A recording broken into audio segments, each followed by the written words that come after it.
Hi, it's Mike, And this is Fran. and this is Mike and Fran Unrehearsed, episode 26. Hey, that's pretty good, Mom. Hey, you know what happens on the 26th of January this month? Yeah, What? I get a little bit older. That's right. Mom has a birthday, January 26th. How about that? I remember her birthday is kind of neat because it's 1/26/27. Yeah. That's right, 1/26/27. Mom will be 94 on Hmm. 26. And you know what we're probably going to have? You know what Mom likes to have on her birthday? Can you guess? Can you guess? Can you guess? What do you think it is? I know what it is. What is it, Mom? Tacos. I Tacos. just like tacos, and I always Mom say to the likes to girls and have people, just tacos tacos. on her birthday. So that's what we'll do. We'll have Yeah. maybe Linda and Lisa over here. And do maybe Facebook Maybe we'll with do a the little others. Zoom party or something like Zoom. that with the rest of the Yeah. people. Yeah, I Yeah. think that'll be nice. All Yep. right? All right, great. Well, you're listening to Mike and Fran Unrehearsed on 216thenet.com on Wednesdays at noon, real life internet radio.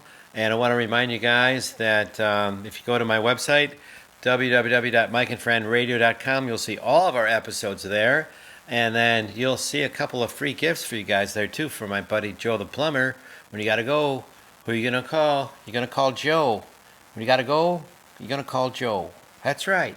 Why? Because Joe the Plumber will offer you a 10% discount, and then he'll actually give you a free estimate on what he needs to be done for your plumbing needs.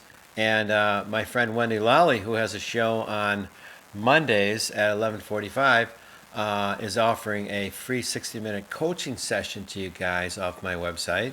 So you go on the website and you click on Wendy Lally, and we'll send you a certificate. She's offering 60-minute coaching sessions on how to make the most out of your digital communications and social media. That's what Wendy does. Wendy does those things really good. And if you have a small business or you're thinking about a small business, it'd be a great thing for you to do. All right. So, what's new, Mom? Well, this week I've been reading a lot about the teachers, about the pre-kindergarten students going back on the 11th, and students, I think, in special education, and about a lot of teachers saying that they wouldn't go in out of fear, that many of them had little kids and felt they might communicate stuff back home. And I guess they did find out about 147 didn't go in. And they had the thing that if you don't go in, you'll be docked in your pay and lock the doors. Docked and locked. Lock the doors of the classroom. Really? Well, I have very mixed feelings about this because I understand that many don't want to go in with the fear if they had little kids at home or children that they might bring or be a carrier for a disease home. Right. And I was kind of torn over that. But then, in the long run, you are a teacher. That is your job. And in the long run, I would have to go in, even if I had kids at home, because this is for the students. And I believe that in the classroom, there is much more given than just a curriculum. There's a lot more of the interaction, so much more. It Yeah. doesn't mean that some people were doing good at home with kids, but so many weren't being monitored or had parents there. They needed to be with the other kids at school. So I think in the long run, I would go in.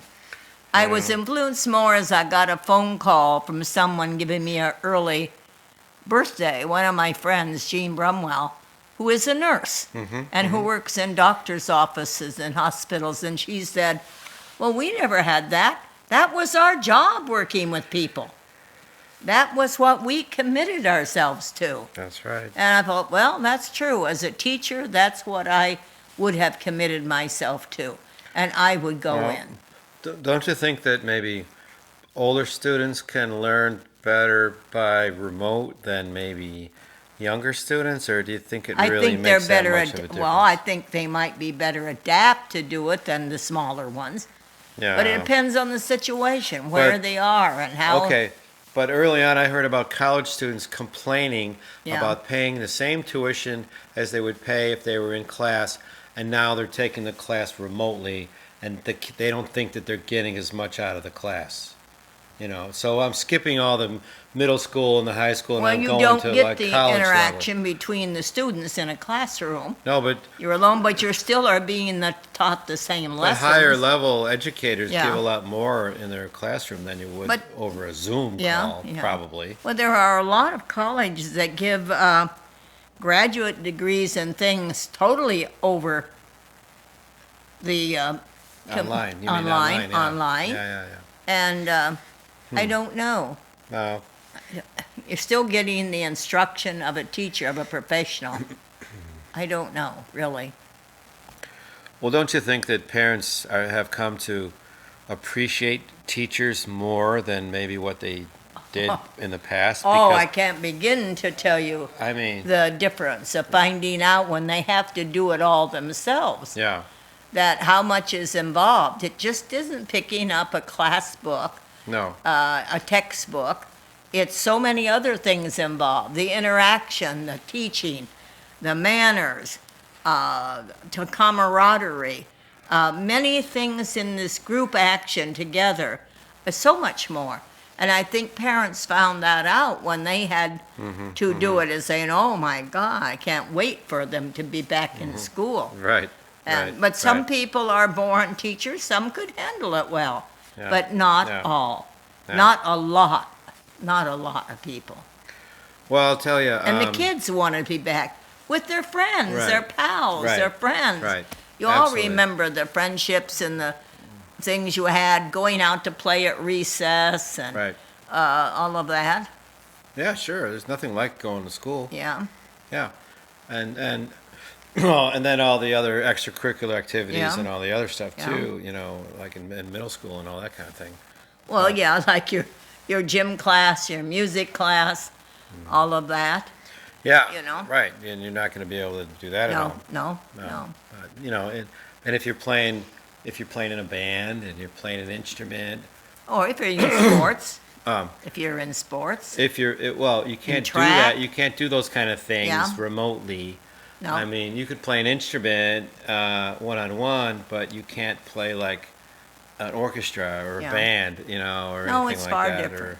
Far or different. marching Yeah. band and all that kind of thing. I mean, you You gotta be need out the there group with a mask. interaction. Yeah. Yeah.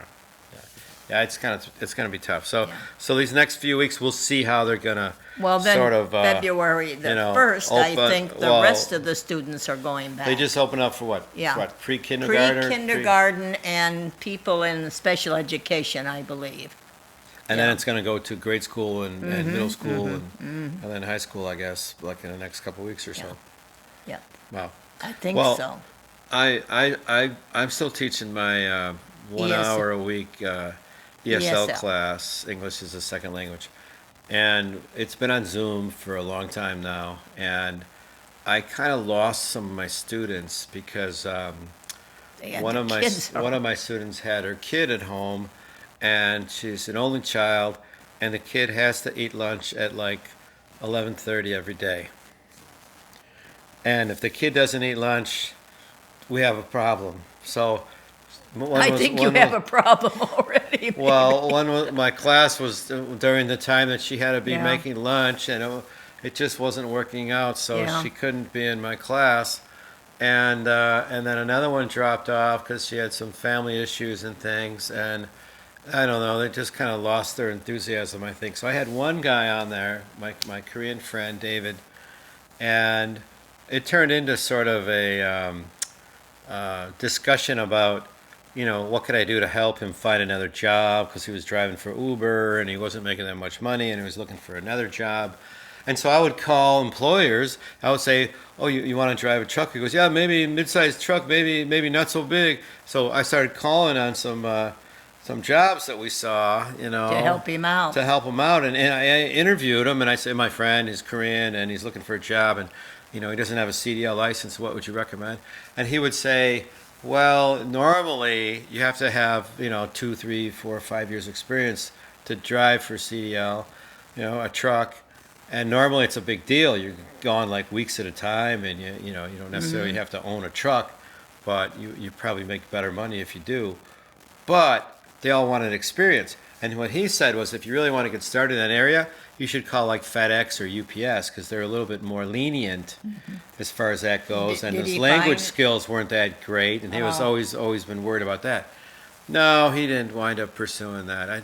I think through his church, believe it or not, he's going to be doing some kind of home care for senior citizens That's now. good. He found a job. Well, that'll be in exchange for maybe the Uber Yes. thing, because Yeah. people just not going out there and getting rides that much. I mean, you No. used to be able to make $20 an hour or more. Now it's more like 14 or 15 bucks an hour, and that's kind of rough Yeah. if you're out there every day. Yeah. But he does have a plexiglass wall between him and his passengers, so he does have that for protection. And what can you do? It's still driving around and But and you had a full not making complement that much today. money. So what happened today was I had David, I had Helen back, I had Farah back, and so we had four. Well, we had four of us today, and it was really really great. So we did what we usually do. We go around the room and ask what they've done for the holidays, and then we write it out on the board, and then we spell it out and correct it and look at different ways to say the same thing, and then we have a little paragraph of like 2 or 3 sentences, and then they repeat it for us, and I make sure that they pronounce it they all correctly and copy things it like that. down. And they all copy it down. Take and then home. we go through every person and what they did over the last week. And then once we do that, then we go into the book and we do some lessons, Put and it we had a into lot of fun proper today. sentences. And actually, we didn't get started until a little bit later, and I was okay going after an hour, like about an hour and a half today, because I felt so happy that we had a class again, and that was fun. And by talking to David the last couple of weeks, he keeps asking. He goes, "Where's Helen? Where's Farah? Where are they? I like to see them in the class." Yeah. And if they're not there, it's just David and me talking about whatever. Well, is you on had his a mind. full contingent So it was today. really nice to have the 2 girls back in the class today, and hopefully we'll do that again Well, next week. I remember. But the only reason Helen is back is because her daughter went back to school. That and was she the doesn't have to point, make yeah. lunch for her. So So that's now why she's she couldn't free. be. So Yeah. now she's free. Yeah. So that was great. But my big thing today was I do these mock trials, and I had to play 2 different police officers this morning. So I had a black shirt on. Like I don't have Policeman's a shirt. policeman shirt But a or dark a shirt, uniform dark or anything tie. like that. So I wore a black button-down shirt and a black tie, or dark brown tie, which is what they recommended. And then I had to change the background of my Zoom to look like a courtroom. So I just went online and looked at a courtroom, and I got it on there. So it looked pretty good. And then I got on there this morning at about 8:30 or so, and I was just the backup. So I was able to play both of the different policeman roles that they needed. The 2 officers, they made an arrest. They're driving in a city. They hear some gunfire. They go down a one-way street, and then the one guy gets out, and the 2 kids, one runs in the alley and one runs at them with a gun. And the one officer winds up shooting him. He misses him, and then he goes down and he shoots him. And then the other officer comes and gets his gun, and they wind up shooting him in the foot. And they wound up arresting him. But they had to explain that he was coming at them with a gun, and that's why they had to shoot, because you have to have a reason to shoot these days. Otherwise, Any you days could you be should you have. could be in big trouble. Yeah. Especially now. Yeah. Yeah. So that's what it was about. And I got in this group with all these people, and I had to wait until all the people there had their assignments, and once they had their assignments, then I was free to go. So I got all dressed up, and then I told David about what I was doing. So I did the whole class from the courtroom dressed as the cop today. How about that? So it was like dress up day for the teacher. Yeah. I did it as a police officer today, and you know Yeah. what? It sort of gave me an incentive to like delegate and make Yeah. sure I called them out, and I was calling David, Helen, you answer this, and Farah, you do this now. Now, David, what do you think? Now, Yeah. we did some fun things. We Yeah. talked about some nice adjectives about different types of cities. Yeah. Like opposites, like beautiful, ugly, clean, polluted, or dirty, or whatever. Fantastic, or Yep. or busy or boring and all these kind of adjectives. And then I go, okay, now I'm going to pick a city and I'm going to say Japan. And I'm going to say Japan is Well, that's a very country. exciting. Well, You mean world, Tokyo or yeah. something. Well, I just said the country, or whatever they wanted to say. I said Japan is a wonderful country. It has a lot of diversity and different types of cultural food that you can eat, and a lot of places to go. And it could be crowded, but it's got beautiful country, and then I said, David, you go. And of course, David's going to go, oh, Korea, so good and beautiful, Yeah. So we came up with some other things for Korea, Yeah. and then of course Helen did Beijing, Yeah. and then Farah did Iran, Yeah. and then we went all the way around the room, and then and then we're talking about holidays, and we're talking about in Korea they have two New Year's celebrations. One is a regular and one is a Lunar New Year. But their Lunar New Year is not the same as the Chinese Lunar New Year. It's different. And in China, they basically have just the one Chinese New Year, which is in February. And I asked Helen, I go, are you going to go to Chinatown? She goes, no, no, no, no, no, no, no, no, no. No, two people got shot. One Chinese student. No, no, no, no, no, no, no. Yeah. No, so there's just it's just not a good Fearful, time to go down there, and you got to fearful, be yeah. careful about that. I remember, I think it was about 3 years ago, when I used to go with Michael to teach, and you had about 9 or 10 Yeah, one time. students, and the majority were Japanese No, and no, it was Korean. Chinese. Chinese, all They right. mostly were Chinese. Yeah. And then they opened up their carry-out restaurant, and they were all Yeah. gone. Oh, yes, they were But such. they were all related. It was brother, We had sister. them over for a party at the house we did. once. We and did. They Well, we all would do that again. brought yeah. their interesting food I'd never seen before. Yeah, And they well, left the things in my fridge, what was left over, and for 2 or 3 days after, I didn't know what in the world we were eating. And most Well- of it was very good. Helen is so sweet. She always has this wonderful big smile on her face, and she brought a dish, and I go, oh, what is that? It looked like little shaved pieces of meat, and she goes, oh, it's so much my favorite, shaved pig heart. And I'm like, what? Yeah. What is that? Yeah, I was going to I say go, we had some different Are you names. serious? Yeah. I never thought that would be a favorite, Yeah, but yeah, I yeah. like to taste it. Yeah. I'm adventurous. I'll Charming try people. It. Charming. But yeah, it was a lot of fun. It was a lot of Yeah. fun. So hopefully from here on out we'll have a full class, and it's so much more fun when you have like just 4 people. I mean, then they could read dialogues and things, and then ask what we read in the dialogue, and it's fun.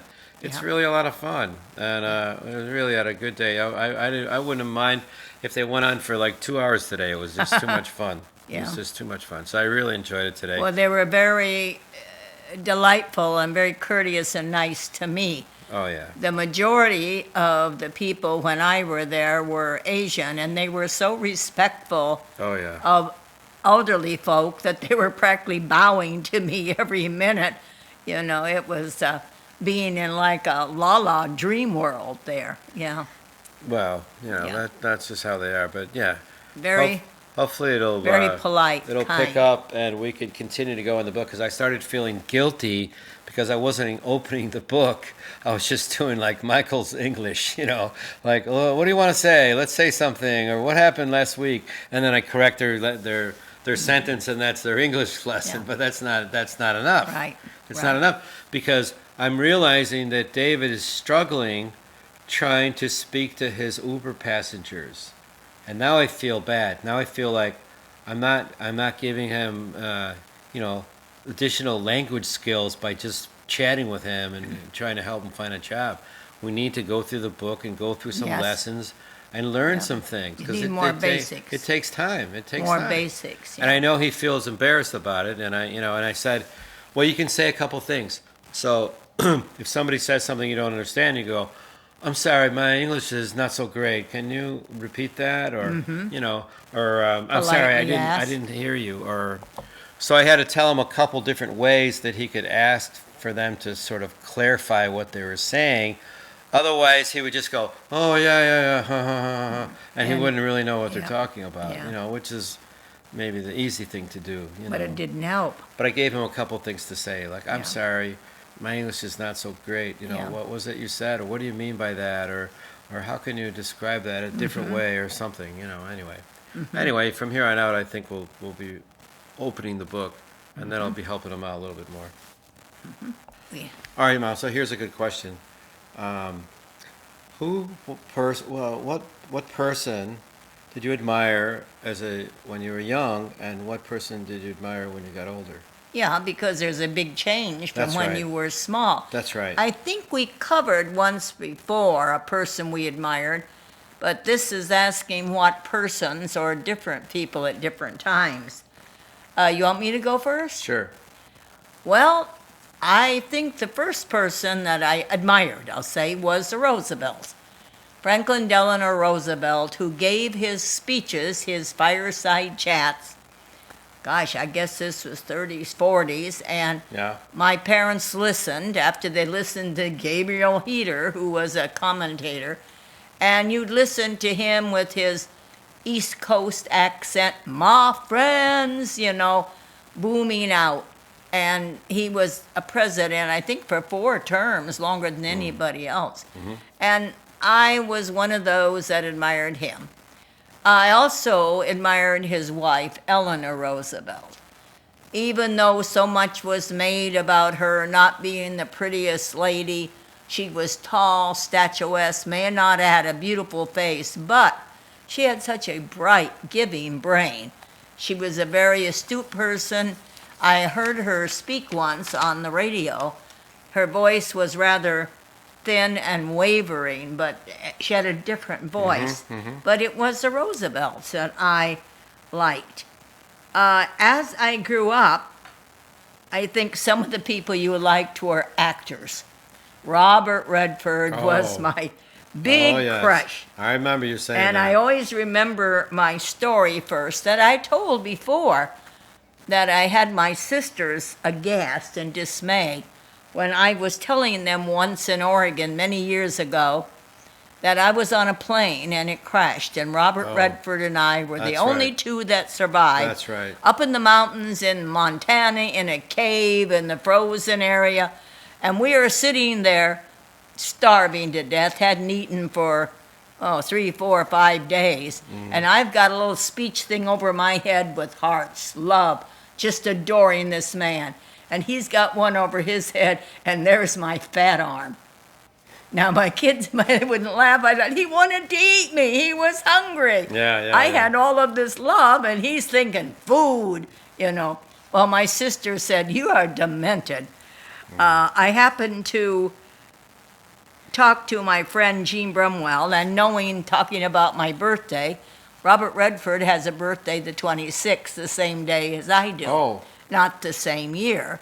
But I remember that one of my teacher friends had her husband, Bill McKinney's husband, who had the same birthday. Oh, yeah, And I yeah. used to send cards saying, well, we were born on Robert Redford's.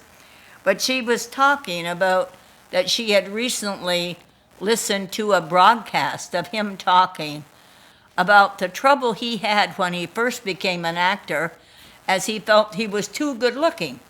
He didn't get the kind of roles that he wanted because he was like Pretty Boy. And it wasn't till he ran into Paul Newman that he realized and said, hey, kid, you can really act. And they were together, I think, the first one in Bush Cassidy and the Sundance Kid. and the then Butch they were in Cassidy. a couple of many others. Butch Cassidy and Sundance yeah, Kid. yeah. That's right. And That's one of my favorite movies. yes. And it was just interesting Yeah. that she mentioned about Robert Redford, and I said, oh, yeah, remember my birthday is coming up. Yeah. I also, and And- then I really admired Nelson Mandela Oh. for his strength, resolve. Oh, what a strong man. And then going on the foolish side, I kind of liked Katharine Hepburn. Katharine Hepburn intrigued me as a teenager growing up. Oh. Being one of the first ladies to wear trousers, She was her own person, Oh, different. yeah. She talked in her clip voice with that accent, like the Calades. I mean, she was her own person. And then a person I did admire, and do to this day, is Jimmy Carter. I think a person was probably one of the most Christian men in the world. And I think that he's married to that Georgia peach complexion, Roslyn. Yeah. And but anyway, here he is. He wasn't the best politician in the world, but he's such a good man. And he and his wife today work for that. What is it?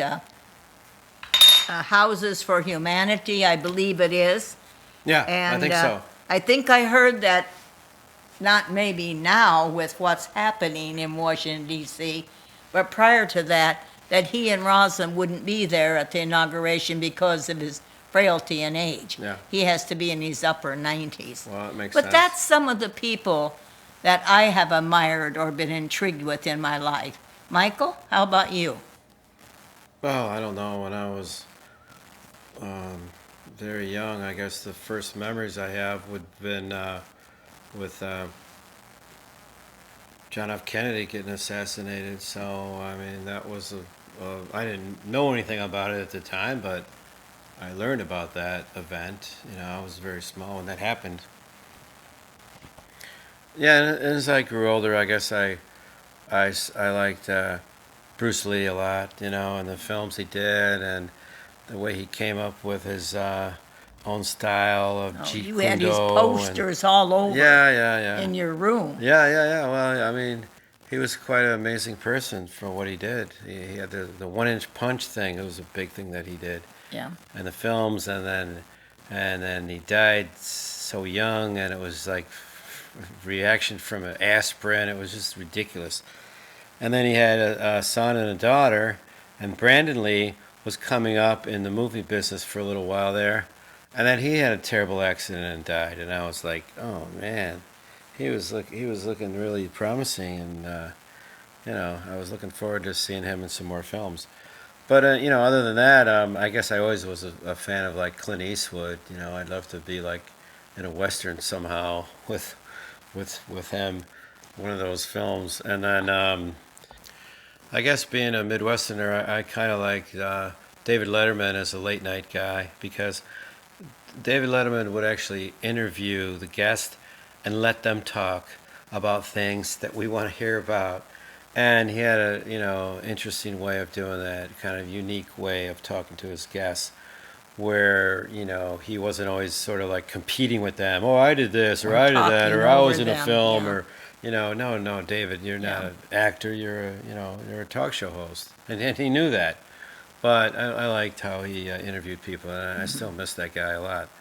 But you know, people like George Clooney, I guess I could relate to, because we're about the same age, and he's made a pretty good life for him now. What's interesting about him is he never thought that he would settle down with a family, and now he has like twins, and he's had another kid, and he might have another Expecting one. again, yeah. Apparently, he met this woman, and it just changed his whole life. Very intelligent which was lawyer. Yeah. very interesting.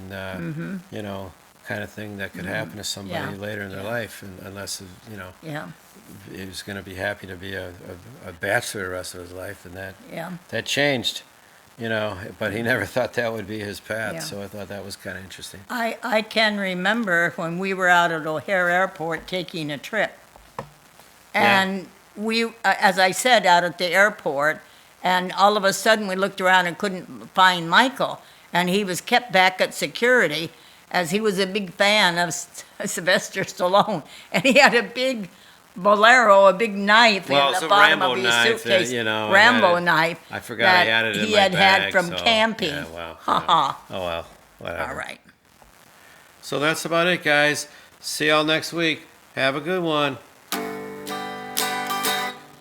And I hope and pray that all goes well with the inauguration. Goodbye, Fran.